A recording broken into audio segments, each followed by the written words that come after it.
What's going on, everyone? Juicebags here, and welcome back to some Dungeon Defenders 2 and some upcoming DD2 news. Today, patch 1.0.3 was announced, and we're not sure when it will get here. However, it should arrive within the next couple of weeks.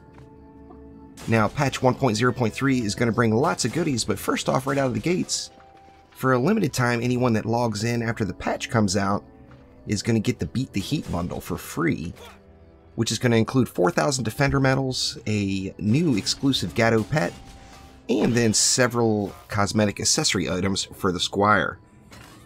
Now, in addition to that, there's going to be 2 double gold weekends coming shortly after that patch comes.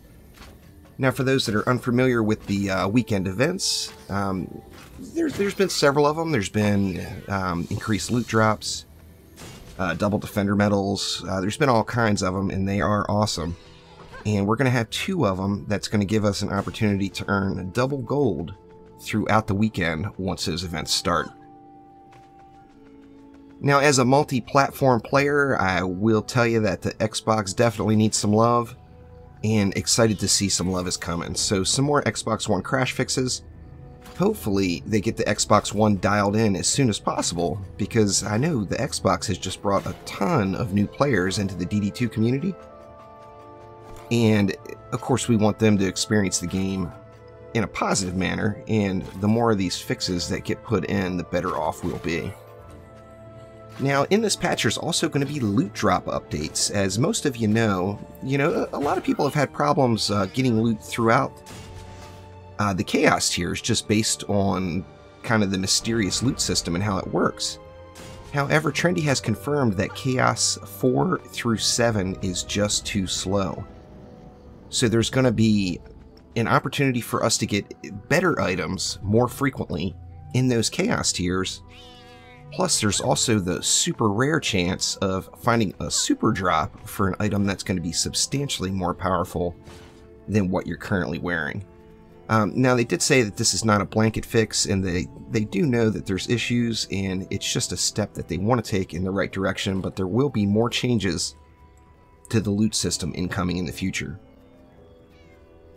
Now, all in-game players will be very, very excited to hear that there's going to be 4 more Chaos 7 Trials maps added into the rotation, which is so nice, because although it is a grind for loot as you're coming up through the tiers, anyone that hits Chaos 7 knows that to completely maximize any heroes, if that's what you're into, it takes literally hundreds of runs, as the max items through all Chaos tiers, and including Chaos 7, are just extremely rare.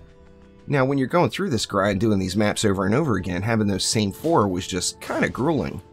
So in addition to the 4 Chaos 7 Trials maps we have, they're adding in Little Horn Valley, Assault on Throne Room, Buried Bastille, and the Dead Road. I was really hoping Temple of the Necrotic would be in there, but that is in Chaos 6, so I guess those options are out. Now, in addition, there's going to be some interesting kind of quality of life things added into the game that really are a requirement. Now, first off, wall collision and range indicators are going to be updated.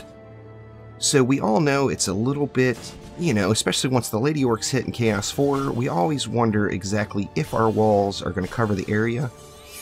We are going to now see that much, much better right in the UI as we place those walls down. In addition to that, the collision side on blockades is going to be changing. Spike Blockade is getting a 30% larger increase in the collision area, or actually 37% larger on the x-axis, 20% larger on the y-axis. The Volcano, it's getting a overall 30% larger square. The Training Dummy is going to go up 18%.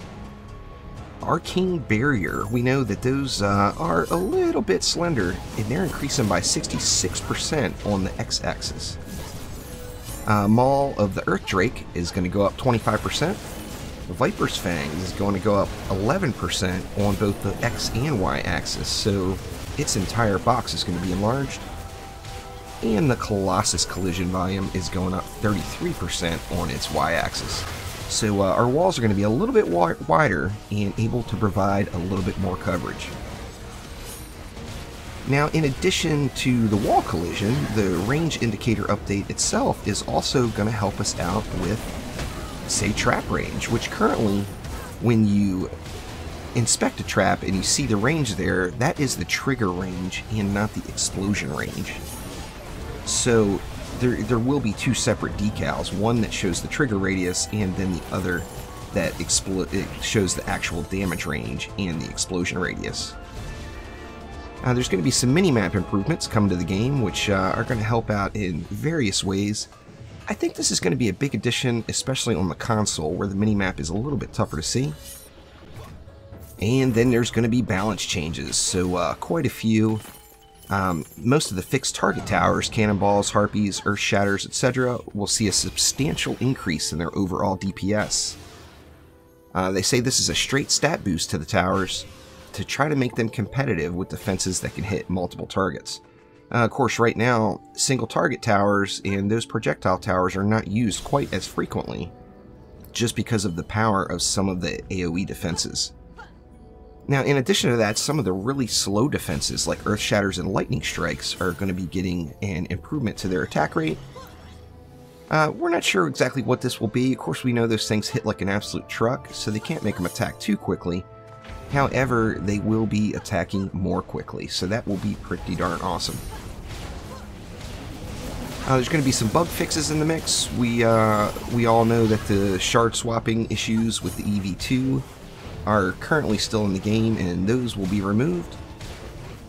And then there's also a Hornet's Nest bug currently that's a little bit of an AI problem that just makes its DPS just not viable.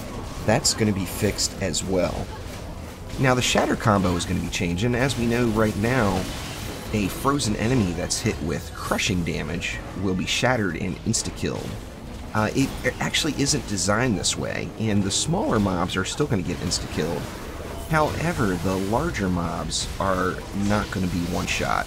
So your little goblins are going to be wrecked still, but the Draken and the Berserkers, they are not going to be one-shot by this combo anymore. However, they are going to take increased damage, I'm sure. The weapon manufacturer, of course, has been just used and used and used. Myself, I've used it just tons and tons of times. So there's going to be a change to the weapon manufacturer. We don't know exactly what it is yet, but Trendy wants to make it so that the weapon manufacturer isn't kind of the one-stop shop go-to. Now, as we all know, there's going to be some optimization improvements. These are going to affect the PlayStation and the Xbox more than anything else. I, for one, am a big fan of this. Since I play on the PC and the Xbox and the PS4, I notice a massive difference in performance between the platforms. And Isom on the Trendy Friday Fun stream today actually said that the goal is to have consoles run at 1080p 30 frames per second consistently, which is awesome. Now, sometimes on my Xbox, I'm popping up well over 60 frames a second, but the second loot starts hitting the ground, it just starts dropping and dropping and dropping. The controller vibration option is going to be added in, so you're going to be able to turn it off, and it's kind of a funny thing, because just last night, I actually went into the Xbox settings and turned off controller vibration because it was irritating me so much. And it's nice to see this is actually going to be added in-game. That way you can keep the controller vibration on without going into the Xbox settings itself. There's going to be some more UI changes to the game browser, so when you head over to the war table, we're going to see something that's a little bit easier to use and create games for controllers. And then a VSync option is going to be added into the Xbox, and this should help things out quite a bit. Now, there's a bunch of other bug fixes in the mix. I'm sure we will see more in the patch notes once the patch finally hits. I'm assuming it'll be sometime over the next maybe 3 weeks. Hopefully sooner, but we will see. Let me know in the comments below if you have any more questions or what you're looking forward to about patch 1.0.3. But that will do it for now, so thank you very much for watching. Click that like button and please subscribe, and I will be back soon with more Dungeon Defenders 2. See ya!